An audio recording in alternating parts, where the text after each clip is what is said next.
సిరిసిల్ల జిల్లాలో మాఘ అమావాస్య సందర్భంగా పలు ఆలయాలు ముస్తాబవుతున్నాయి. తెల్లవారుజాము నుండే ప్రత్యేక పూజలు, కళ్యాణోత్సవాలను ఆలయ అధికారులు నిర్వహిస్తున్నారు. ఈ సందర్భంగా మానేరు తీరంలోని రామప్ప దేవాలయం వద్ద 2 రోజులుగా జాతర కొనసాగనుంది. జాతర కోసం వేలాదిగా భక్తులు తరలిరానున్నారు. ఈ నేపథ్యంలో ఆలయ అధికారులు అన్ని ఏర్పాట్లు చేస్తున్నారు.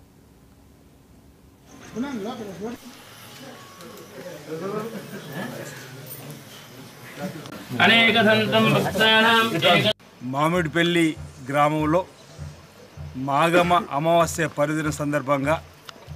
ప్రతి ఏటా ఘనంగా బ్రాహ్మణోత్సవం చేత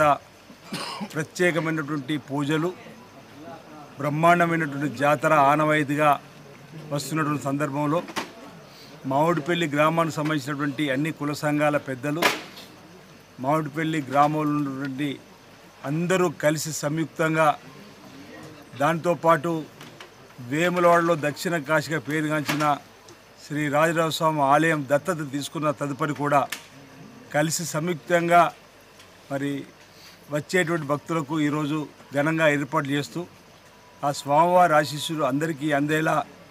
స్వామివారి దర్శనం శీఘ్రంగా కలిగే విధంగా తగు ఏర్పాట్లను చేయడం ఆనవాయితీగా వస్తుంది. వేలాది మంది భక్తులు ఈరోజు మామిడిపల్లి శ్రీ సీతారామచంద్ర స్వామి ఆలయానికి వచ్చి దర్శించుకొని తరించి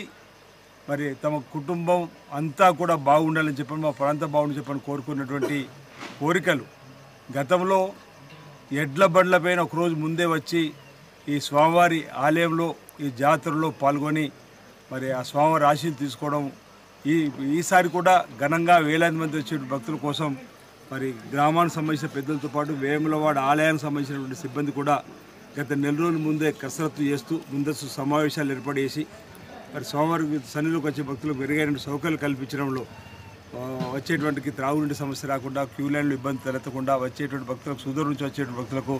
ఆర్టీసీ బస్సుల ద్వారా చేరవేసేటువంటి విధంగా మరి అన్ని ఏర్పాట్లను కూడా చేయడం జరిగింది. ఈరోజు మేము వేకోజామునే వచ్చి మామిడిపల్లి శ్రీ సీతారామచంద్ర స్వామివారిని ఈ మాఘమ అమావాస్య జాతర పర్వదిన సందర్భంగా దర్శించుకొని లోక కళ్యాణం జరగాలని, ప్రతి ఒక్కరు కూడా సుఖమయ జీవితంతో, ఆనందమయ జీవితంతో, ఆయుర్వేదంతో, అశ్వేషతో ముందుకు సాగాలని, సకాలంలో చక్కటి వర్షాలు బ్రహ్మాండంగా కురిసి